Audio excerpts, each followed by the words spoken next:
We are now working into how we're going to price our products.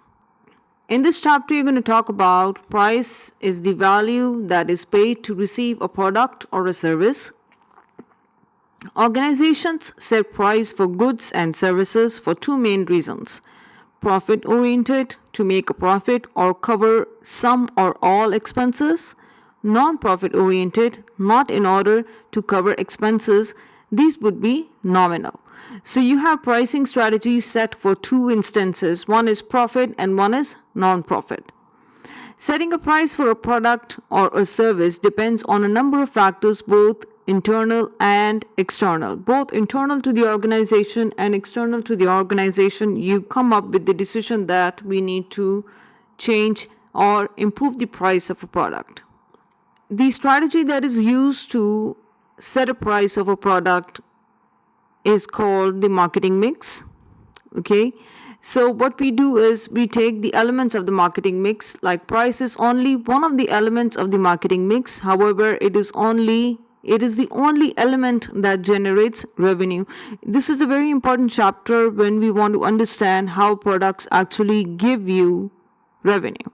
When setting a product's price, marketers must also consider the whole marketing mix strategy: the promotion, the place, the product, and our main focus right now, the price. Promotion is how much money is set aside for promotion. Place is how is the product going to be distributed. Product are the production costs likely to increase. And finally, the price. Price should not be set until the costs of the whole marketing mix have been established. Okay, so price is normally based on production costs, promotion, and distribution. Another method is to set the price at which to sell the product and challenge the various departments to produce the product at such a price. Then you have the external pricing factors, for example, the supply, the market demand, the competitors, and the government. If the supply is more than demand, obviously the prices would go down. If the market demand is high and the product is not very easily available, obviously the price is going to be high. Competitors, for example, if you have a leading brand that is offering a similar product and it is at a lower price, normally you would also want to add certain values to your product to justify your price. So those are the things that affect the price. Then government regulations, for example, the government might try to make sure that you do not increase the price of a product, or you always make sure that things are subsidized for some cases. And government would monitor the prices of certain products, and especially the staple items, the dietary staple items like the flour, the sugar, the milk, the bread, the eggs. All of these prices have to be monitored by the government. So pricing a product is not as easy as it looks. You have to look at several factors. So external factors are these, and internal factors are basically also these. Should not be set until the cost of the whole marketing mix has been established. So once internally you have organized your product according to the four marketing mix elements, then finally as an end result your price would be clearer to you. Then you have pricing strategies. Pricing strategies for existing products, those are three main types: cost-based pricing, competition-based pricing, and value-based pricing. So cost-based pricing is, for example, you want to determine what was the cost of your raw materials that helped you make the product. And you have to factor all of those in, including labor and electricity and technology, and all of these factors come them towards the price of the cost price of the product. And then you try to come up with the profit margin that you need in order to be able to pay off everything and also have some extra revenue. Those are the factors that we use to calculate the price. Then you have competition-based pricing. In competition-based pricing, you would definitely want to look into what are the prices offered by the competitors and how you can beat them so that you have a greater market share. Then you have value-based pricing. And in value-based pricing, You have to make sure that you are actually delivering the values that you have promised, and which is why your price is increased. Then you have cost-based pricing. Let's explain that in detail. Occurs when an organization calculates the cost of a product, then adds a percentage mark up to profit to it and sells it at that price. Okay, so cost-based pricing occurs when an organization calculates the cost of the product. We just talked about that, the labor, the raw materials, the technology, the electricity, all of those things, and then add it to the sell price. This is not quite simple method, however, not always the best strategy, because you never know if the price you are charging is right. And cost-based pricing does not take consumer demand into account. It is based on the seller's perception of value. One advantage is that price can be adjusted if the raw material prices vary. For example, if you have a raw material that is, the price of cotton, for example, you were creating garments and the price of cotton increases, naturally your product price will also increase, and you can also have that rationale put up on the website. Competition-based pricing occurs when a product's price is based on the competitor's prices, not your own cost or consumers' demand for the product. It is also known as follow the leader pricing. If prices are going up, then most sellers will increase their own prices as well. Customers get an awareness of what the price of a product type should be because prices are quite similar. Okay, so competition-based pricing is like, it takes out a lot of eyeballing of the equation, and it helps you be more confident of your pricing, that, they must have done some research, so we can also do our research, and if we come up with a figure that is similar to theirs, we are definitely on the right track, things like that. Value-based pricing occurs when an organization sets its prices based on the consumer's perception of the value of the product, not on what the products cost to make. In this case, the price is consumer driven. For example, very good example here are the old brand names like Tommy and Dune and Nine West and all the brands, your favorite brands, and you most of the time end up paying for the value or for the brand name or for the recognition or for the endorsement. Any celebrity might endorse the product, so most of the time you're paying for those. And it is also consumer driven. For example, consumer driven in the sense that not that the consumer would say, yeah, I'm willing only to pay this price. That's not what it means. Consumer driven means how much the product is liked, accepted, adopted, and made into a loyal product, into the loyalty of the customer base. So the affinity of the customer towards that product. So these are the factors that mark the consumer drivenness of a product.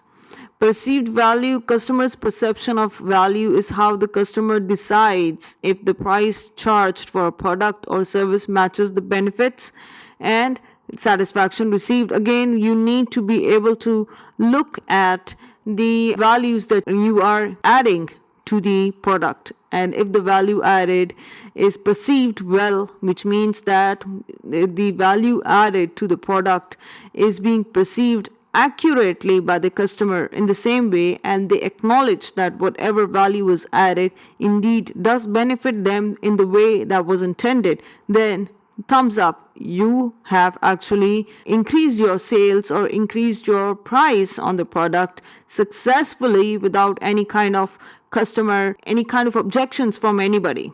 So the perceived value is as same as the intended value of the product. Okay, then you have pricing strategies for new products. Those are two types: market skimming pricing and market penetration pricing. Market skimming pricing occurs when the organization sets a high price for the product. The aim is to maximize profits from each sale, even if sales are not as high as they might be due to the high price. Again, if somebody else is offering a similar product, you might want to look at their prices and label your price a little bit higher just to make sure that you are getting some kind of profits from that product. Then you have market penetration pricing. Again, what I'm trying to stress is that these are all trial and tested methods. You have to test waters, and you have to make sure that you study the market carefully, you study the reactions of the customers, and then you come back and you analyze your price all over again. This is very, very important, because when you study the market and analyze the perceptions of the customer and their emotions and their feelings of the customer, you are able to add sales and discount offers and all of these values that you need to add. You're able to calculate them much better.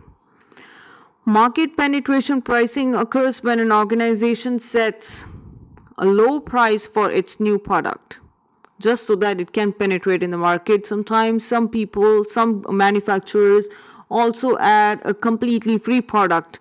In addition, just add it, or just tape two products together. One you pay for, one you get for free.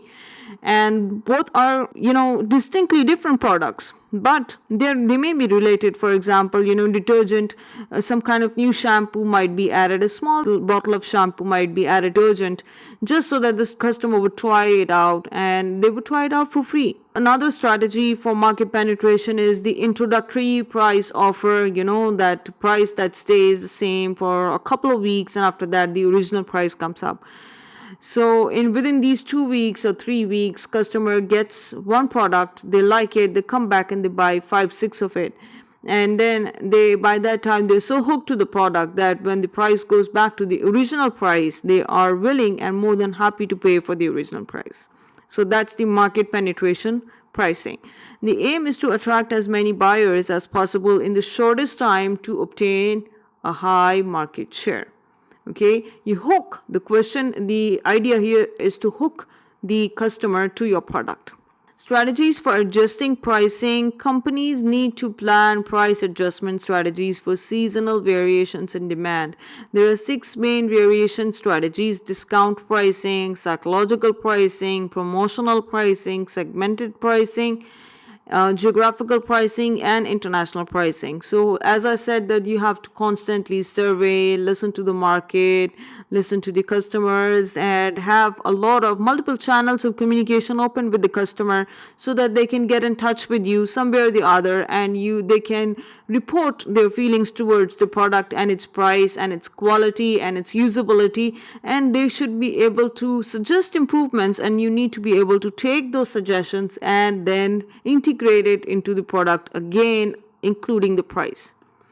So this entire exercise of listening to the market will help you place your price for discount, for psychological, that means that, based on the happiness or dissatisfaction or satisfaction level of the customer; promotional pricing, based on how new your product is; segmented pricing, based on what segment of the market you are catering. If it's like an old women in the market, you need to be a little bit careful, because women, when they get older, they don't want to spend a lot of money. Same goes for old men as well, because they're in the retirement age, they want to spend their money carefully. As compared to young women, they are very frivolous, they want to spend their money as much as possible. So this is like catering to 2 different marketing segment on the same spectrum. So you need to be able to change your product pricing according to the segment you are satisfying.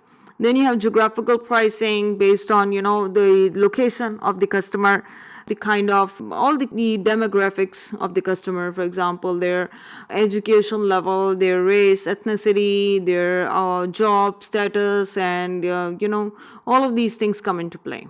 International pricing. If this product is going to be sold abroad, then what kind of countries are able to afford your product easily? Then you have discount pricing. Okay, we're going to discuss this in detail, what I just explained. Discount pricing occurs when customer is given a price reduction for buying now and paying now. It can have many forms: cash discounts, quantity discounts, trade discounts, seasonal discounts, trade and allowances. So these are the different strategies available in discount pricing. And these are self-explanatory terms. You can easily understand. For example, seasonal discount is usually when it's Christmas season or any other season that you celebrate, then you have discounts associated with those seasons. And then trade and allowances, for example, you give in your old smartphone and you get some credit towards the price of the new smartphone that you want to buy. And quantity discounts is like you buy like in bulk and you get a lot cheaper. Even you divide the price to the individual items, the individual item price is a lot cheaper. Then you have psychological pricing, as it explains here, occurs when the supplier of a product or service bases the price on customers' psychological view of the value, benefits, and esteem of the product. I just explained that. Promotional pricing occurs when products are offered at reduced prices for a short period of time to boost sales and customer awareness. For example, an entirely new cheese brand, people wouldn't buy a very new cheese brand. They wouldn't let go of their current brand and buy yours. Why would they buy yours?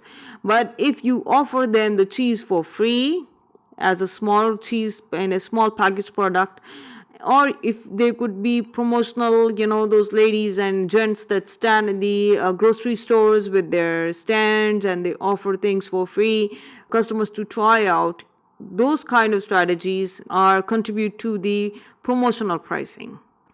Then you have segmented pricing, occurs when the same product is sold at two or more prices. Different customers may pay different prices for the same product. Three types: location pricing, customer pricing, segment pricing, and time pricing.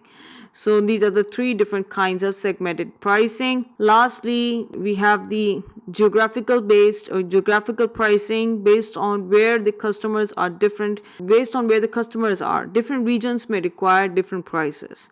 Okay, because not all regions of a nation have the same social economic status. Depending on what kind of jobs they have, what kind of incomes they have, the price of a certain product may change. A very good example here is the price of a bread. Price of bread in capital cities. You will always notice that cities that are capitals of countries, prices of certain things are always expensive there as compared to prices of the same thing in rural areas or prices of the same thing in other cities. So this is a very good example, and it's a great idea for you to read this entire chapter and understand this lecture well. And also when you go outside, you apply this. You try to relate what you just learned with your market that you are moving in. International pricing, price of products may differ from country to country. Naturally, price in China of a certain product is going to be different from price in USA. So these are the things, depending on what your marketing strategy is and product placement strategy is, your price will be affected. Very, very closely affected. So remember the 4 P's, the price, product, price, place, and promotion. These 4 P's, none of them are complete without each other, but once you complete the first 3, the price is very easy to create, very easy to label the price on the product. Okay, with this I'm going to end this video and I'm going to see you next time in chapter 11. Take care.